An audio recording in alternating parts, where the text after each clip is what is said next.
Amerika Serikat habis-habisan menolak rencana Israel menyerang Rafah demi menumpas kelompok Hamas. Penolakan itu bahkan hingga disampaikan oleh Menteri Luar Negeri Amerika Serikat, Antony Blinken, Jubir Departemen Luar Negeri Amerika Serikat, Matthew Miller, dan Penasihat Keamanan Nasional Amerika Serikat, Jake Sullivan.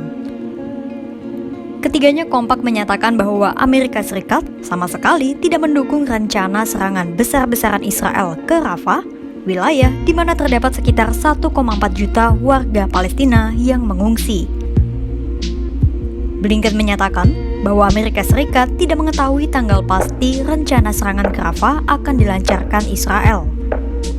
Namun Blinken mengaku bahwa pihaknya telah berdiskusi dengan Israel untuk mengurangi semaksimal mungkin operasi militer apapun yang bisa memakan korban jiwa, terutama dari warga sipil. On Rafah. No, we do not have a date for any Rafah operation, at least one that's been communicated to us by the Israelis. On the contrary, what we have is an ongoing conversation with Israel about any Rafah operation. The President's been very clear about our concerns, our deep concerns, about Israel's ability to move civilians out of harm's way, to care for them once they're out of harm's way, and to have any kind of major military operation that doesn't do real harm to civilians, to children, to women, to men. Sementara itu, senada dengan Blinken, Sullivan dan Miller juga menyatakan bahwa ada cara yang lebih baik dibanding melancarkan serangan besar-besaran ke Rafah.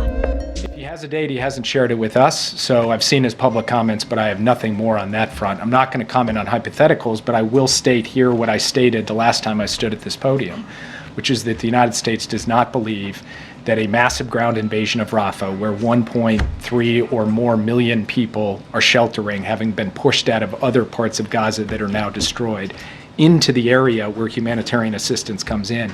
This is not the best way forward. There are better ways to go after Hamas and Rafah. We have made clear to Israel that we think a full-scale military invasion of Rafah would have an enormously harmful effect on those civilians, and that it would ultimately hurt Israel's security. So it's not just a question of Israel presenting a plan to us. We have made clear to them that we think that there is a better way to achieve what is a legitimate goal, which is to degrade and dismantle and defeat the Hamas battalions that still remain in Rafah.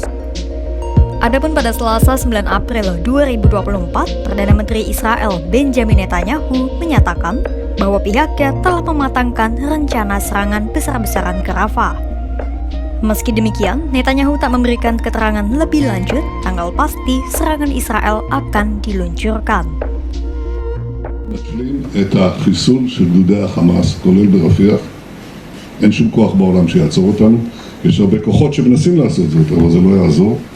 משום שהאויב הזה, אחרי מה שהוא עשה, לא יעשה את זה יותר. הוא גם לא יהיה.